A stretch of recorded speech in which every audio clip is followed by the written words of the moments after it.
The Call of the Wild by Jack London, Part 2. Chapter 3.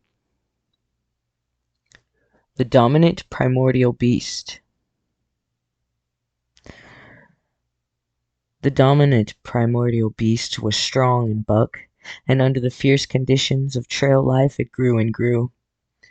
Yet it was a secret growth. His newborn cunning gave him poise and control. He was too busy adjusting himself to the new life to feel at ease, and not only did he not pick fights, but he avoided them whenever possible. A certain deliberateness characterized his attitude. He was not prone to rashness and precipitate action, and in the bitter hatred between him and Spitz he betrayed no impatience, shunned all offensive acts. On the other hand, possibly because he divined in Buck a dangerous rival, Spitz never lost an opportunity of showing his teeth. He even went out of his way to bully Buck, striving constantly to start the fight which could end only in the death of one or the other. Early in the trip this might have taken place had it not been for an unwanted accident. At the end of this day they made a bleak and miserable camp on the shore of Lake Labarge. Driving snow, a wind that cut like a white-hot knife, and darkness had forced them to grope for a camping place. They could hardly have fared worse. At their backs rose a perpendicular wall of rock, and Perrault and Francois were compelled to make their fire and spread their sleeping robes on the ice of the lake itself. The tent they had discharged at Daia in order to travel light. A few sticks of driftwood furnished them with a fire that thawed down through the ice and left them to eat supper in the dark. Close and under the shelter rock Buck made his nest. So snug and warm was it that he was loath to leave it when Francois distributed the fish which he had first thawed over the fire. But when Buck finished his ration and returned, he found his nest occupied. A warning snarl told him that the trespasser was Spitz. Till now Buck had avoided trouble with his enemy, but this was way too much. The beast in him roared. He sprang upon Spitz with a fury which surprised them both, and Spitz particularly, for his whole experience with Buck had gone to teach him that his rival was an unusual timid dog, who managed to hold his own only because of his great weight and size. Francois was surprised, too, when they shot out in a tangle from the disrupted nest, and he divined the cause of the trouble. "Ah!" he cried to Buck. Get it to him, by gar! Get it to him, the dirty thief!" Spitz was equally willing. He was crying with sheer rage and eagerness as he circled back and forth from a chance to spring in. Buck was no less eager and no less cautious, as he likewise circled back and forth for the advantage. But it was then that the unexpected happened, the thing which projected their struggle for supremacy far into the future, past many a weary mile of trail and toil. An oath from Perrault, the resounding impact of a club upon a bony frame, and a shrill yelp of pain heralded the breaking forth of pandemonium.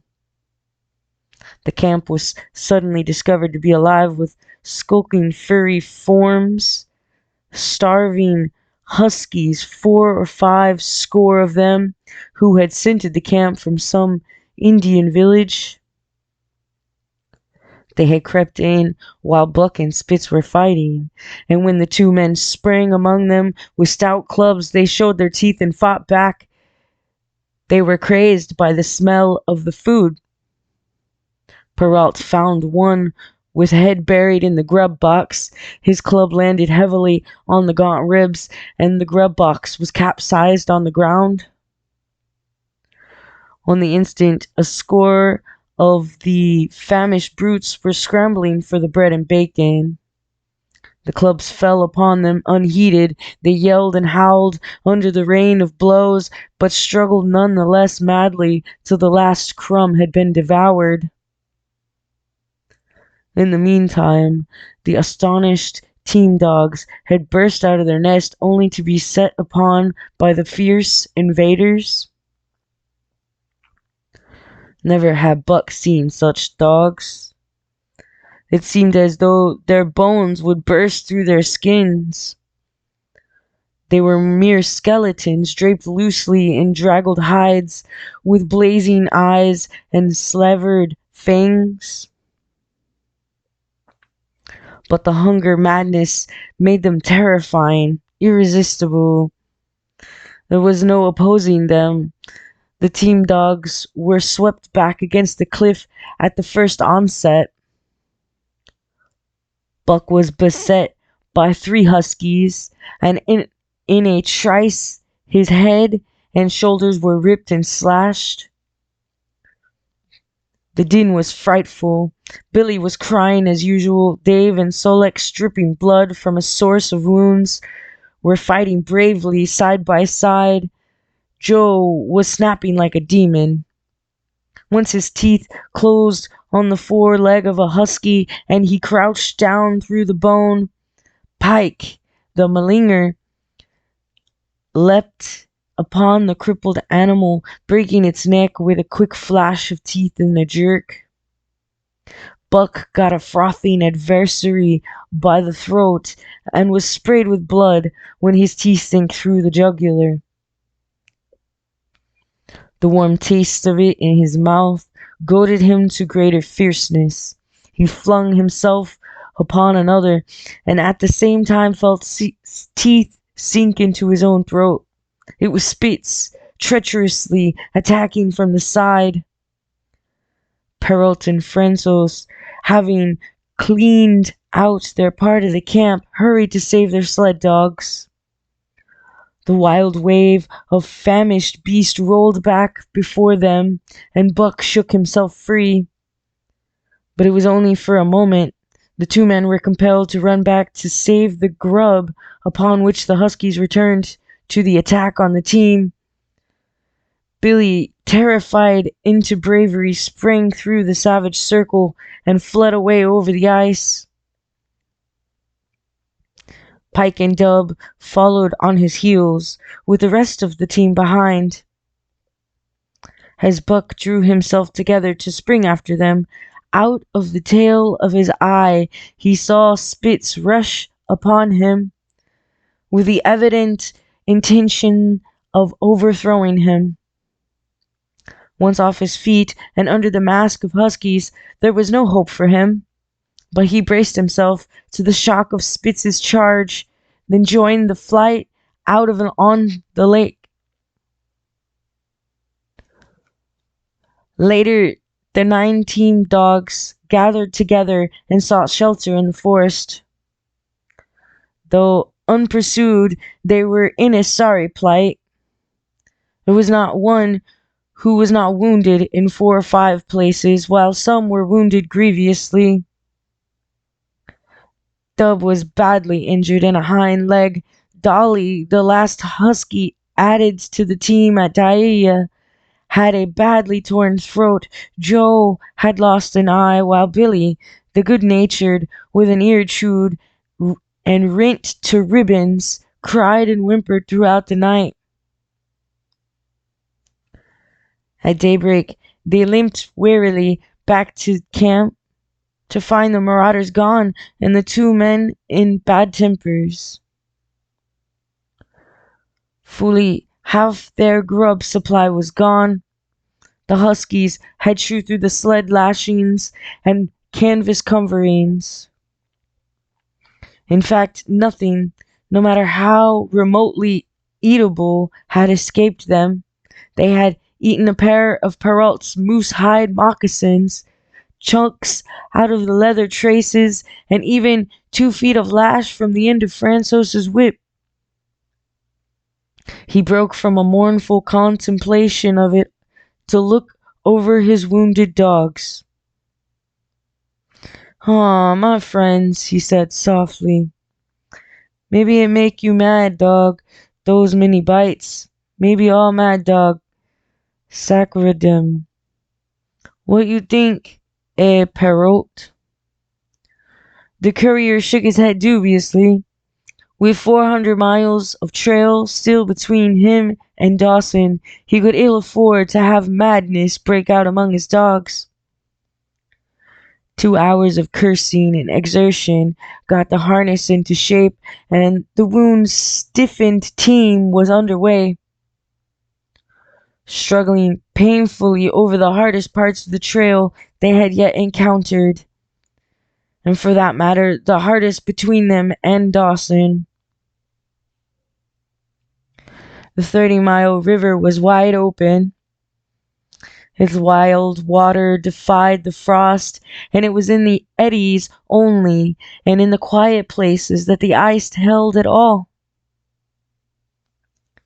6 days of exhausting toil were required to cover those 30 terrible miles. And terrible they were, for every foot of them was accomplished at the risk of life to dog and man. A dozen times Perrault, nosing the way, broke through the ice bridges, being saved by the long pole he carried, which he so held that it fell each time across the hole made by his body. But a cold snap-on was on, the thermometer registering 50 below zero, and each time he broke through, he was compelled for very life to build a fire and dry his garments. Nothing daunted him.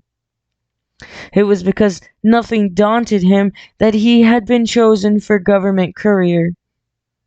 He took all manners of risks, resulting thrusting his little weazened face into the frost and struggling on from dim dawn till dark.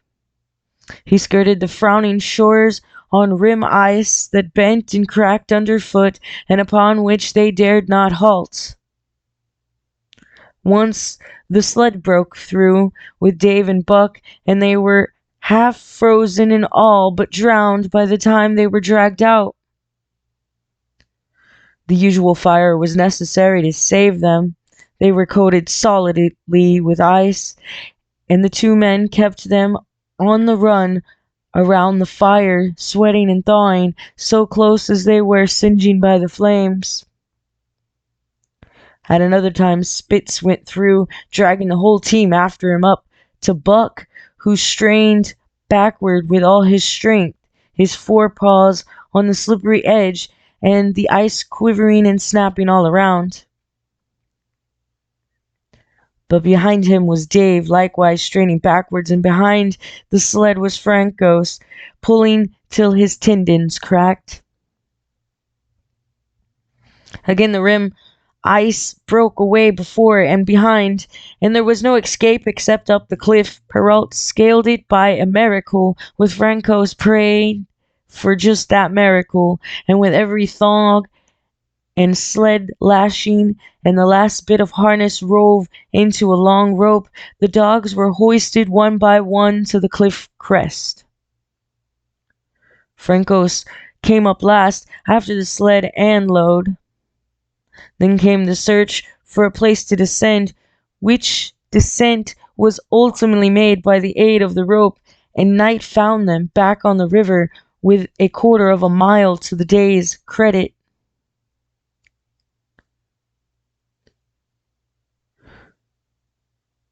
By the time they made the Hootalinqua and good ice, Buck was played out. The rest of the dogs were in like condition, but Perrault, to make up lost time, pushed them late and early. The first day, they covered 35 miles to the Big Salmon. The next day, 35 more to the Little Salmon. The third day, 40 miles, which brought them well up towards the Five Fingers. Buck's feet were not so compact and hard as the feet of the Huskies. His had softened during the many generations since the days his last wild ancestor was tamed by a cave dweller or riverman. All day long he limped in agony, and camp once made lay down like a dead dog. Hungry as he was, he would not move to receive his ration of fish, which Francos had to bring to him. Also, the dog driver rubbed Buck's feet for half an hour each night after supper, and sacrificed the tops of his own moccasins to make 4 moccasins for Buck. This was a great relief, and Buck caused even the wizened face of Perrault to twist itself into a grin one morning when Francois forgot the moccasins and Buck lay on his back, his 4 feet waving appealingly in the air, and refused to budge without them. Later, his feet grew hard to the trail, and the worn-out footgear was thrown away. At the Pelly one morning, as they were harnessing up, Dolly, who had never been conspicuous for anything, went suddenly mad. She announced her condition by a long, heartbreaking wolf howl that sent every dog bristling with fear, then sprang straight for Buck. He had never seen a dog go mad, nor did he have any reason to fear madness, yet he knew that here was horror, and fled away from it in panic. Straight away he raced, with Dolly panting and frothing, 1 leap behind, nor could she gain on him, so great was his terror, nor could he leave her, so great was her madness.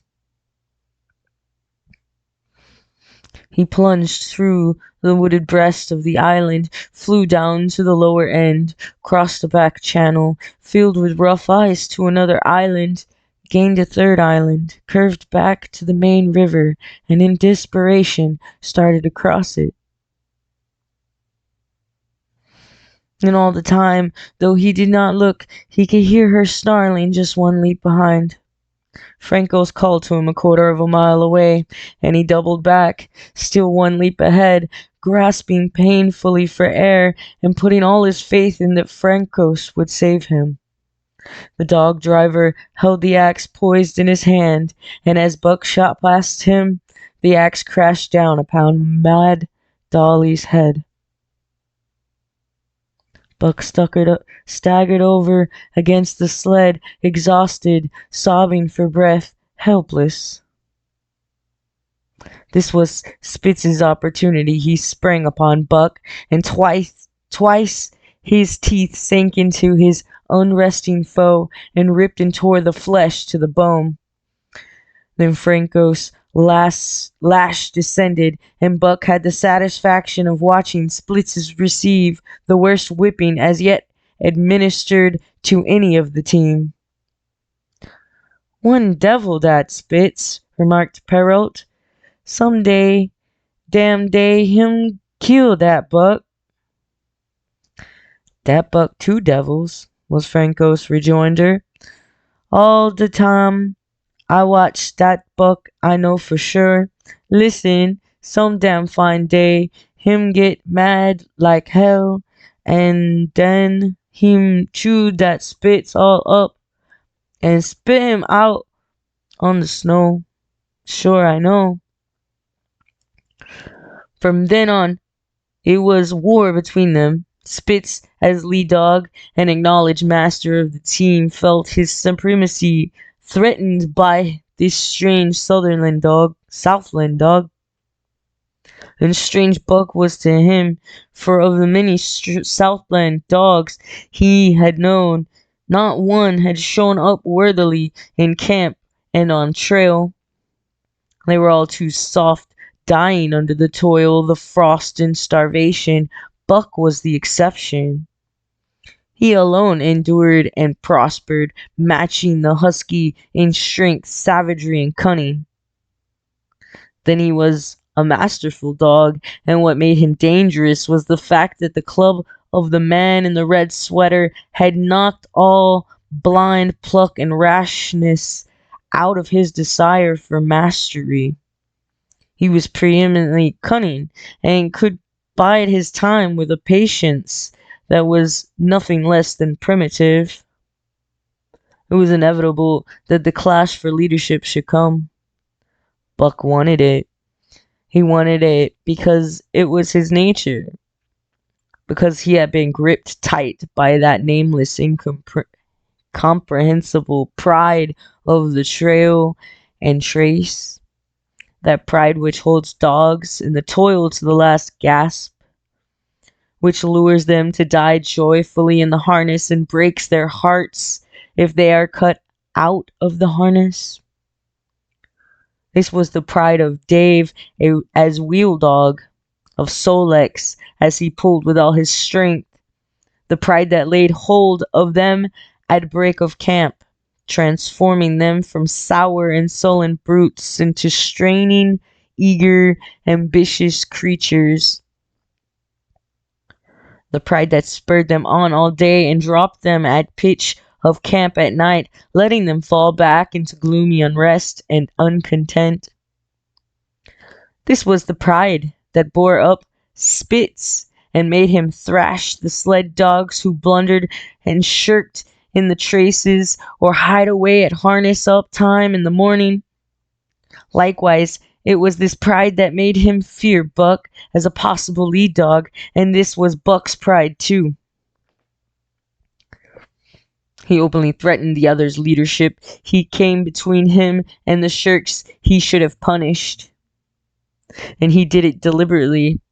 One night there was a heavy snowfall, and in the morning Pike, the malinger, did not appear. He was securely hidden in his nest under a foot of snow.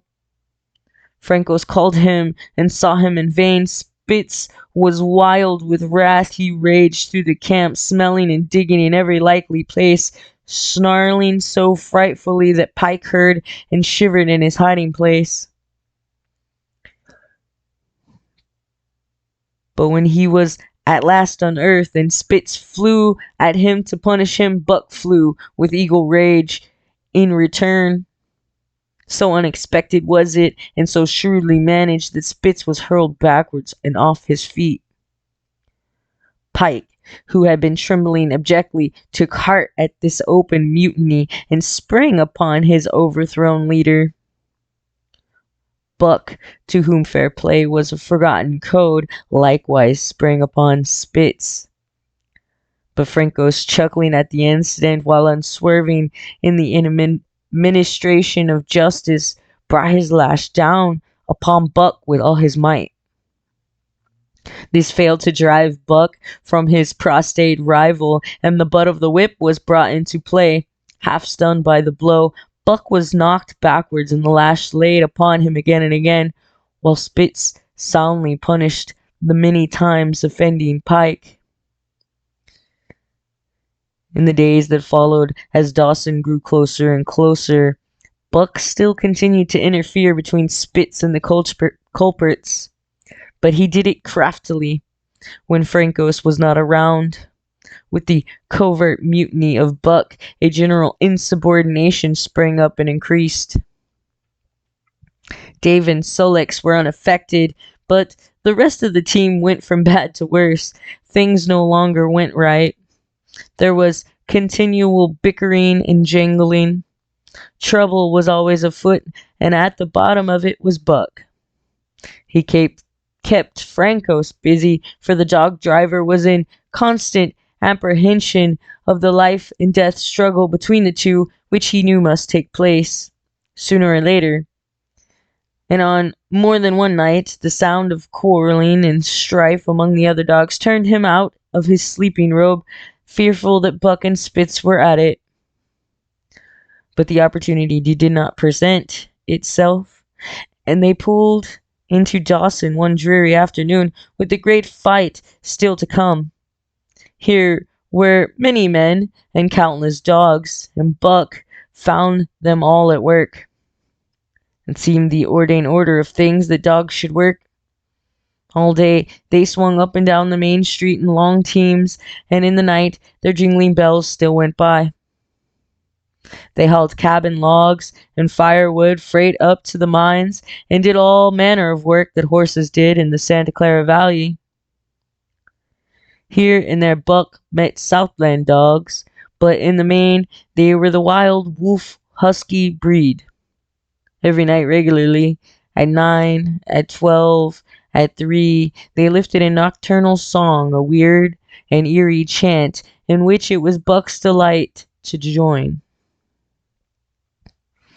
With the aurora borealis flaming coldly overhead, or the stars leaping in the frost dance, and the land numb and frozen under its pall of snow, this song of the huskies might have been the defiance of life, only it was pitched in minor key, with long-drawn wailings and half-sobs, and was more the pleading of life, the articulate travail of existence.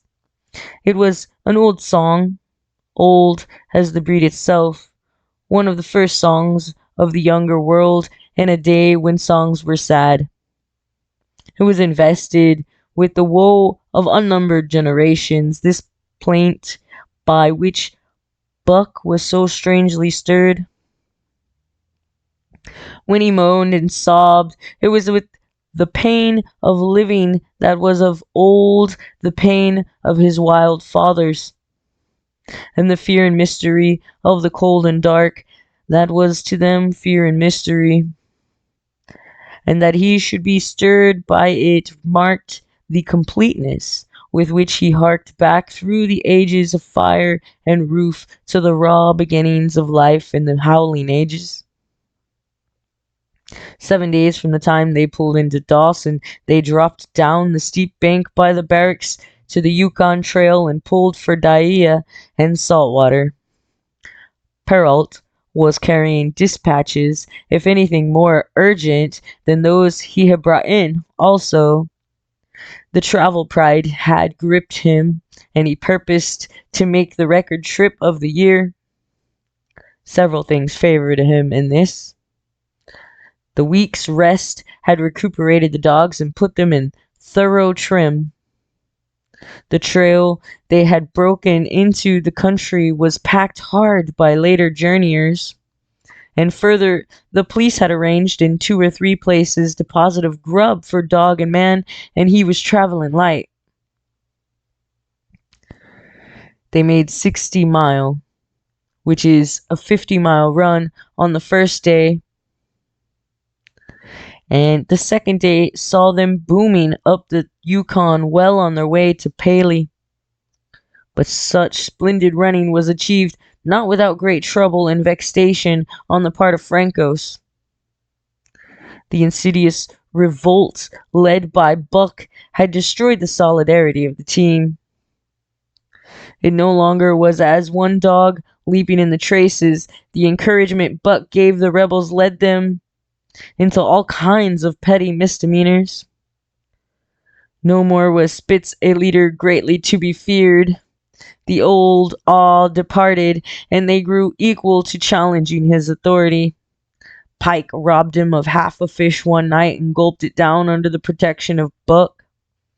Another night, Dub and Joe fought Spitz and made him forgo the punishment they deserved.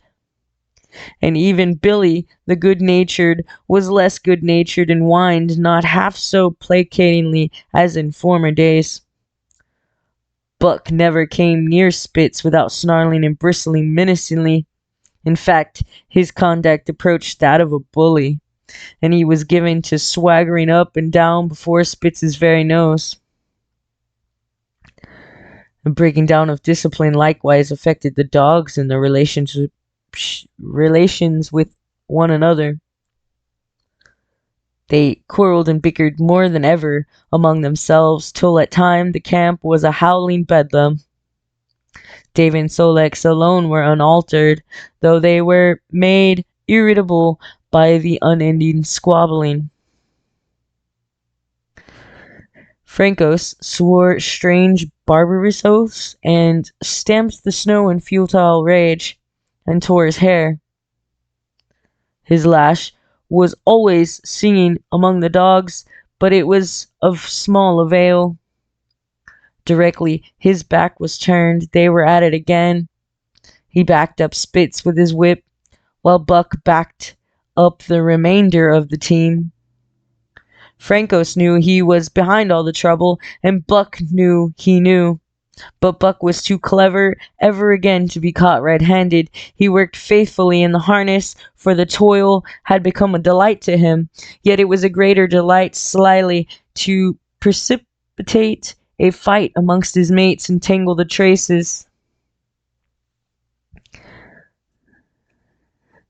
At the mouth of the Tahkeena, one night after supper, Dub turned up a snowshoe rabbit, blundered it, and missed.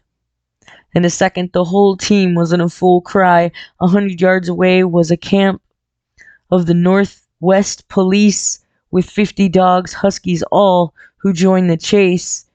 The rabbit sped down the river, turned off into a small creek, up the frozen bed of which it held steadily. It ran slightly on the surface of the snow, while the dogs plowed through by main strength. Buck led the pack, 60 strong around the bend after bend, but he could not gain. He lay down low to the race, whining eagerly, his splendid body flashing forward, leap by leap, in the wan white moonlight. And leap by leap, like some pale frost wraith, the snowshoe rabbit flashed on ahead. All that stirring of old instincts which at stated periods drives men out from the sounding cities to forest and plain to killing things by chemically propelled leaden pellets, the bloodlust, the joy to kill, all this was Buck's. Only it was infinitely more intimate. He was ranging at the head of the pack, running the wild thing down the living meat, to kill with his own teeth, wash his muzzle to the eye in warm blood. There is an ecstasy that marks the summit of life, and beyond which life cannot rise. And such is the paradox of living. This ecstasy comes when one is most alive, and it comes as a complete forgetfulness that one is alive. This ecstasy, this forgetfulness of living, comes to the artist, caught up and out of himself in a sheet of flame. It comes to the soldier, worn out on a stricken field and refusing quarter, and it came to Buck, leading the pack, sounding the old wolf cry, straining after the food that was alive and that fled swiftly before him through the moonlight. He was sounding the deeps of his nature, and of the parts of his nature that were deeper than he, going back into the womb of time. He was mastered by the sheer surging of life, the tidal wave of being, the perfect joy of each separate muscle, joint, and sinew, in that it was everything that was not death, that it was aglow and rampant, expressing itself in movement, flying exultantly under the stars and over the face of dead matter that did not move. But Spitz, cold and calculating even in his supreme moods, left the pack and cut across the narrow neck of land where the creek made a long bend around. Buck did not know of this, and as he rounded the bend, the frost wraith of a rabbit still flitting before him, he saw another and larger frost wraith leap from the overhanging bank into the immediate path of the rabbit. It was Spitz. The rabbit could not turn, and as the white teeth broke its back in the mid-air, it shrieked as loudly as a stricken man may shriek. At sound of this, the cry of life plunging down from life's apex in the grip of death, the full pack at Buck's heels raised a hell's chorus of delight. Buck did not cry out. He did not check himself, but drove in upon Spitz shoulder to shoulder so hard that he missed the throat. They rolled over and over in powdery snow. Spitz gained his feet almost as though he had not been overthrown, slashing Buck down the shoulder and leaping clear. Twice his teeth clipped together like the steel jaws of a trap as he backed away for better footing with lean and lifting lips that writhed and snarled. In a flash, Buck knew it. The time had come. It was to the death. As they circled about, snarling, ears laid back, keenly watchful for the advantage, the scene came to Buck with a sense of familiarity. He seemed to remember it all. The white woods, and earth and moonlight, and the thrill of battle. Over the whiteness and silence brooded a ghostly calm. There was not the faintest whisper of air. Nothing moved, not a leaf quivered. The visible breaths of the dogs rising slowly and lingering in the frosty air. They had made short work of the snowshoe rabbit, these dogs that were ill-tamed wolves, and they were now drawn up in an expectant circle. They too were silent, their eyes only gleaming, and their breaths driving slowly upward. To Buck, it was nothing new or strange, the scene of old time. It was as though it had always been the wonted way of things. Spitz was a practiced fighter. From Spitsbergen through the Arctic and across Canada and the Barrens, he had held his own with all manner of dogs and achieved to mastery over them. Bitter rage was his, but never blind rage. In passion to rend and destroy, he never forgot that his enemy was in like passion to rend and destroy. He never rushed till he was prepared to receive a rush, never attacked till he had first defended that attack.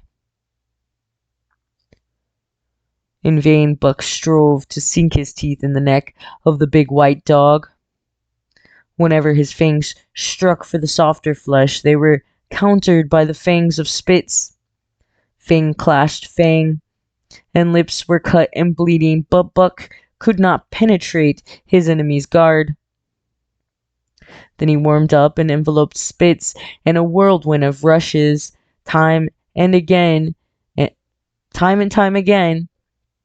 He tried for the snow-white throat, where life bubbled near to the surface, and each time, and every time, Spitz slashed him and got away.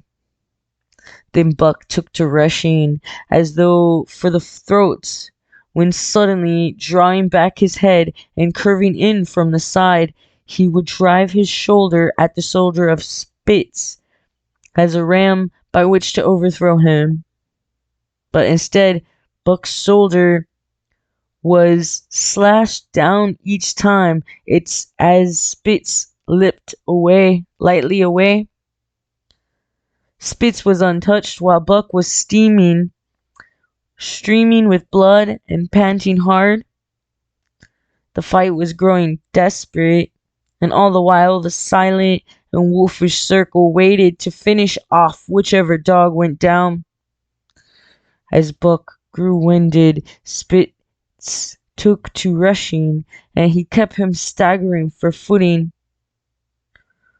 Once Buck went over, and the whole circle of 60 dogs started up.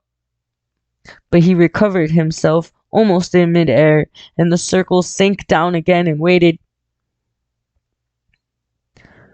But Buck possessed a quality that made for greatness, imagination.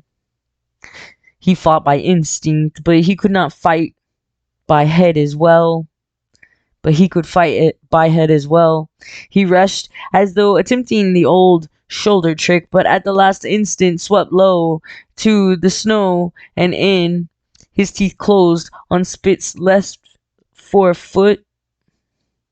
There was a crunch of breaking bone, and the white dog faced him on 3 legs. Thrice he tried to knock him over, then repeated his trick and broke the right foreleg. Despite the pain and helplessness, Spitz struggled madly to keep up. He saw the silent circle with gleaming eyes, lolling tongues, and silvery breaths drifting upward, closing in upon him, as he had seen similar circles close in upon beaten antagonists in the past. Only this time he was the one who was beaten. There was no hope for him. Buck was inexorable.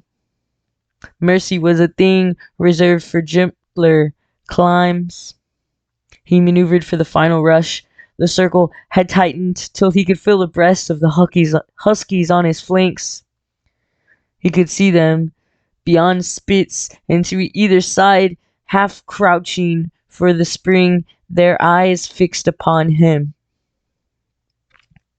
A pause seemed to fall. Every animal was motionless, as though turned to stone. Only Spitz quivered and bristled as he staggered back and forth, snarling with horrible menace, as though to frighten off impending death. Then Buck sprang in and out, but while he was in, shoulder had a last squarely met shoulder. The dark circle became a dot on the moon-flooded snow as Spitz disappeared from view. Buck stood and looked on, the successful champion, the dominant primordial beast who had made his kill and found it good.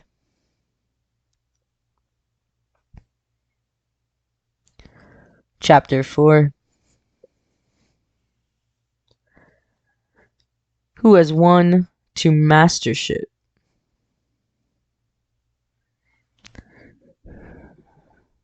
Eh? What I say?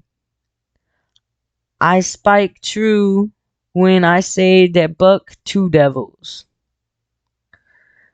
This was Francos's speech next morning when he discovered Spitz missing and Buck covered with wounds.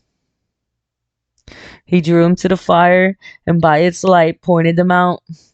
That Spitz fight like hell, said Perrault as he surveyed the gaping rips and cuts.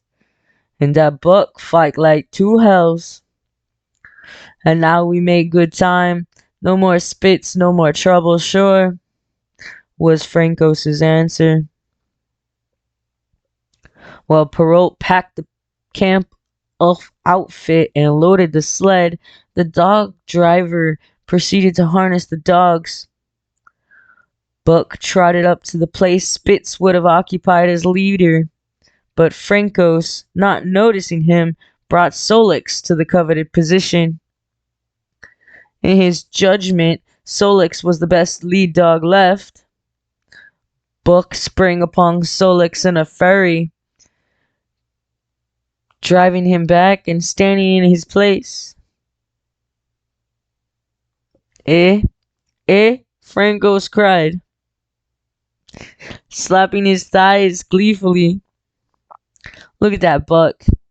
Him killed that Spitz. Him think to take the job.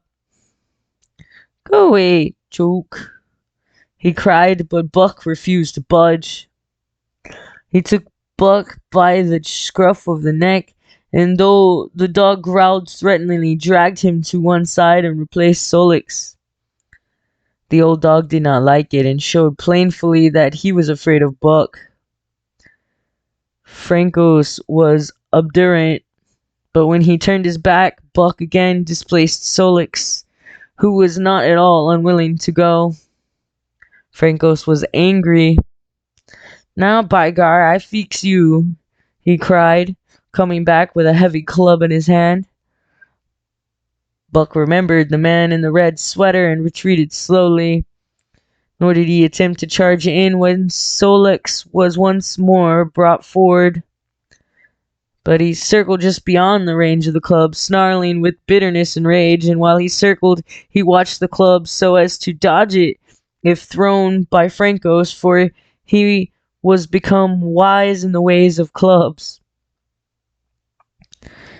The driver went about his work, and he called to Buck when he was ready to put him in his old place in front of Dave. Buck retreated 2 or 3 steps.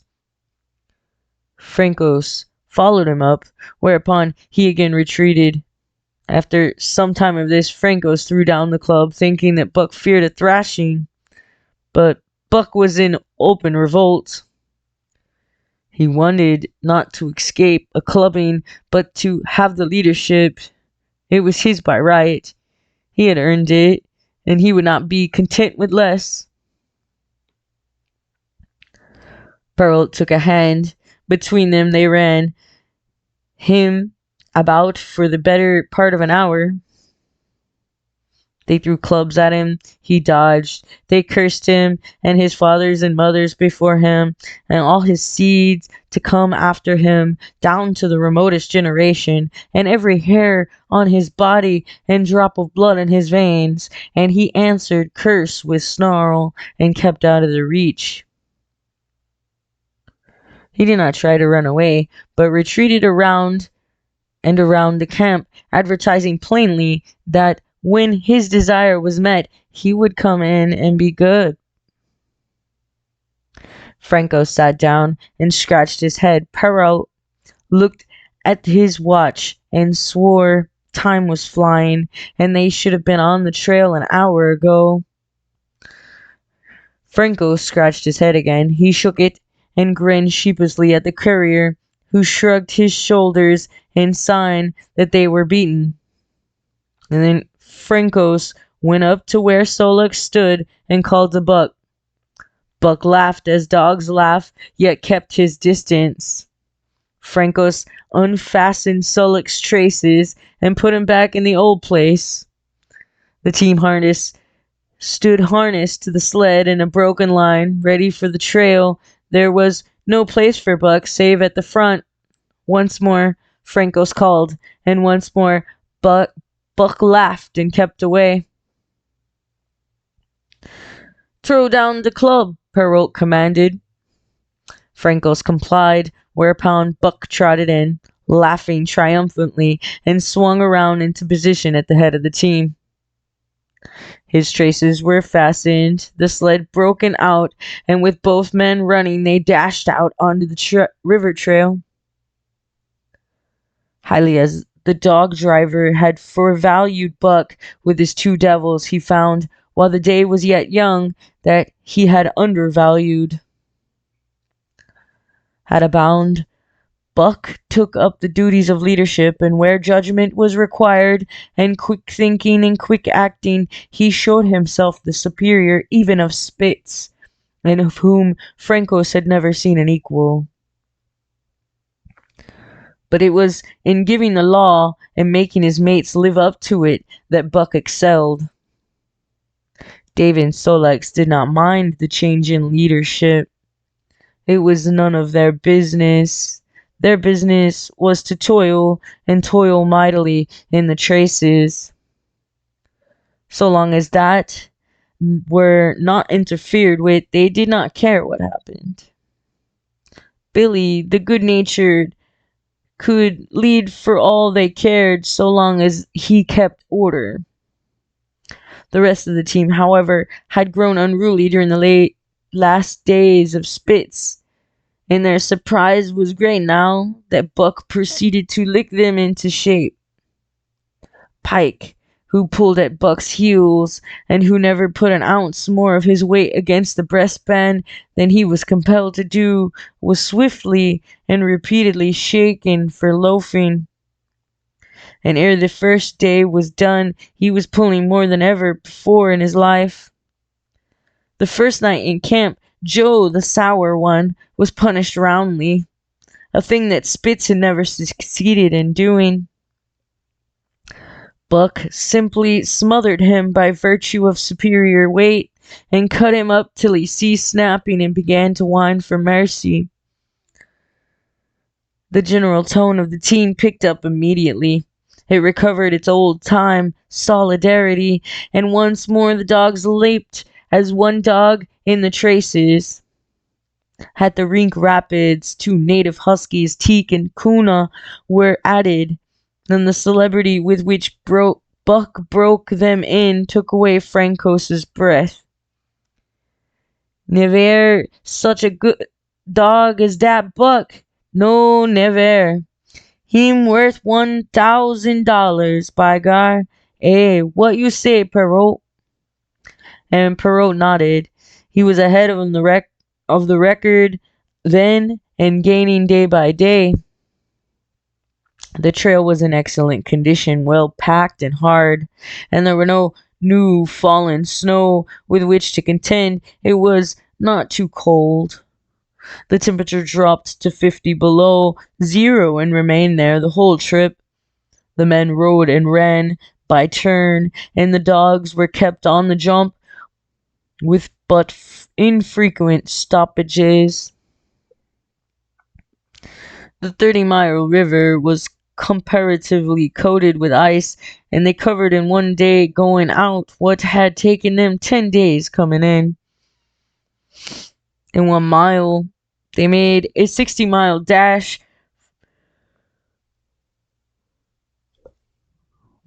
from the foot of Lake Labarge to the White Horse Rapids, across Marsh, Tagish, and Bennett, 70 miles of lake. They flew so fast that the man whose turn it was to run towed behind the sled at the end of the rope.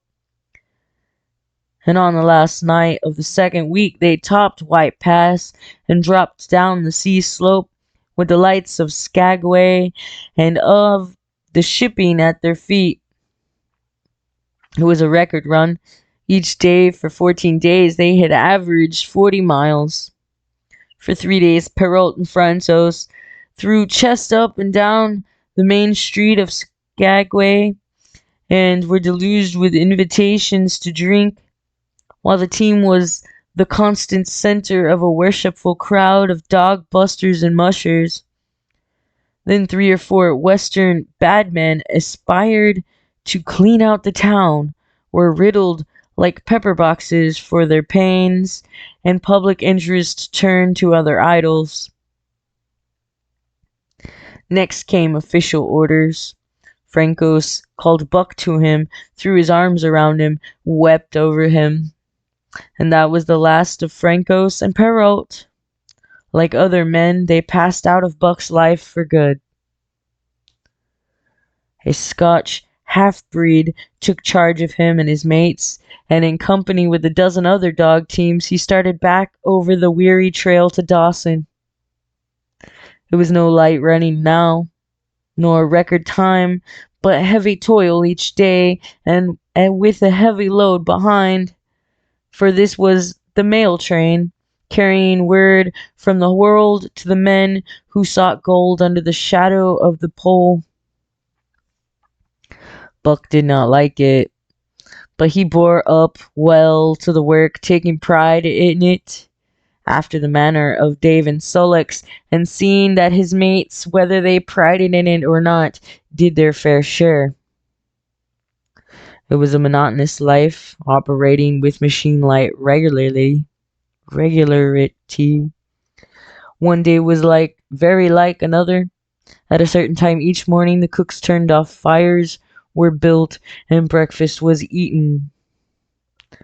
Then, while some broke camp, others harnessed the dogs, and they were under way an hour or so before the darkness fell, which gave warning of dawn. At night, camp was made.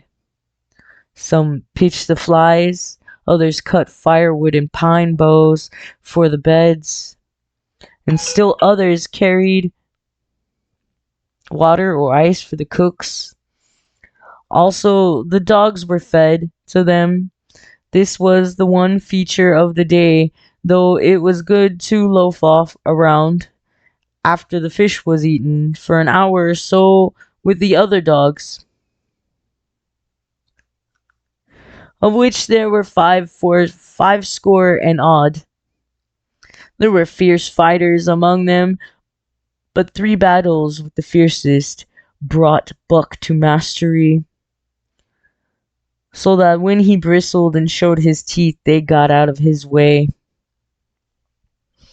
Best of all, perhaps, he loved to lie near the fire, hind legs crouched under him, forelegs stretched out in front, head raised, and eyes blinking dreamily at the flames. Sometimes he thought of Judge Miller's big house in the sun-kissed Santa Clara Valley, and of the cement swimming tank in Yezbel, the Mexican hairless in Toots, the Japanese pug, but oftener he remembered the man in the red sweater, the death of Curly, the great fight with Spitz, and the good things he had eaten or would like to eat. He was not homesick. The sunland was very dim and distant, and such memories had no power over him. Far more potent were the memories of his hereditary that gave things he had never seen before a seeming familiarity, the instincts which were but the memories of his ancestors become habits, which had lapsed into later days and still later in him quickened and became alive again. Sometimes as he crouched there, blinking dreamily at the flames, it seemed that the flames were of another fire, and that he crouched by this other fire. He saw another and different man from the half-breed cook before him. This other man was shorter of leg and longer of arm, with muscles that were stingy and knotty rather than rounded and swelling. The hair of this man was long and matted, and his head slanted back under it from the eyes. He uttered strange sounds, and seemed very much afraid of the darkness, into which he peered continually, clutching in his hand, which hung midway between knee and foot, a stick with a heavy stone made fast to the end. He was all but naked, a ragged and fire-scorched skin hanging part way down his back, but on his body there was much hair. In some places, across the chest and shoulders, and down the outside of the arms and thighs, it was matted into almost a thick fur. He did not stand erect, but with trunk inclined forward from the hips, on legs that bent to the knees. About his body there was a peculiar springiness or resiliency, almost cat-like, and a quick alertness, as of one who lived in perpetual fear of things seen and unseen. At other times this hairy man squatted by the fire with head between his legs and slept. On such occasions his elbows were on his knees, his hands clasped above his head, as though to shed rain by the hairy arms. And beyond that fire, in the circling darkness, Buck could see many gleaming coals, 2 by 2, always 2 by 2, which he knew to be the eyes of great beasts of prey. And he could hear the crashing of their bodies through the undergrowth, and the noises that made in the night. And dreaming there by the Yukon bank, with lazy eyes blinking at the fire, these sounds and sights of another world would make the hair to rise along his back and stand on end across his shoulders and up his neck, till he whimpered low and suppressedly, or growled softly, and the half-breed cook shouted at him, "Hey, you Buck, wake up!" Whereupon the other world would vanish and the real world come into his eyes, and he would get up and yawn and stretch as though he had been asleep. It was a hard trip, with the mail behind them, and the heavy work wore them down. They were short of weight and in poor condition when they made Dawson, and should have had a 10 days or a week's rest at least. But in 2 days' time, they dropped down the Yukon bank from the barracks, loaded with letters for the outside. The dogs were tired. The divers were grumbling. And to make matters worse, it snowed every day. This meant a soft trail, greater friction on the runners, and heavier pulling for the dogs. Yet the drivers were fair through it all, and did their best for the animals. Each night the dogs were attended to first. They ate before the drivers ate, and no man sought his sleeping robe till he had seen to the feet of the dogs he drove. Still their strength went down. Since the beginning of the winter, they had traveled 1,800 miles dragging sleds the whole weary distance, and 1,800 miles would tell upon life of the toughest. Buck stood it, keeping his mates up to their work and maintaining discipline, though he too was very tired. Billy cried and whimpered regularly in his sleep each night. Joe was sorer than ever, and Sol-leks was unapproachable, blind side or other side. But it was Dave who suffered most of all. Something had gone wrong with him. He became more morose and irritable, and when camp was pitched at once made his nest where his driver fed him. Once out of the harness and down, he did not get on his feet till harness up time in the morning. Sometimes, in the traces, when jerked by a sudden stoppage of the sled or by straining to start it, he would cry out with pain. The drivers examined him but could find nothing wrong. All the drivers became interested in his case. They talked it over at mealtime and over their last pipes before going to bed, and one night they held a consultation. He was brought from his nest to the fire and was pressed and prodded till he cried out many times. Something was wrong inside, but they could locate no broken bones, could not make it out. By the time Cassier Bar was reached, he was so weak that he was falling repeatedly in the traces. The Scotch half-breed called a halt and took him out of the team, making the next dog, Sol-leks, fast to the sled. His intention was to rest Dave, letting him run free behind the sled. Sick as he was, Dave resented being taken out, grunting and growling while the traces were unfastened and whimpering broken-heartedly when he saw Sol-leks in the position he had held and served so long. For the pride of trace and trail was his, and sick unto death, he could not bear that another dog should do his work.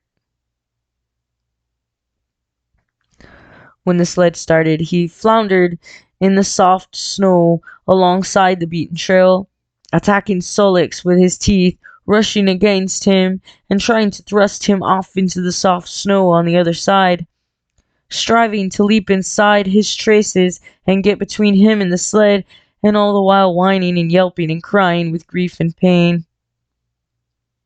The half-breed tried to drive him away with the whip, but he paid no heed to the stinging lash, and the man had not the heart to strike harder. Dave refused to run quietly on the trail behind the sled, where the going was easy, but continued to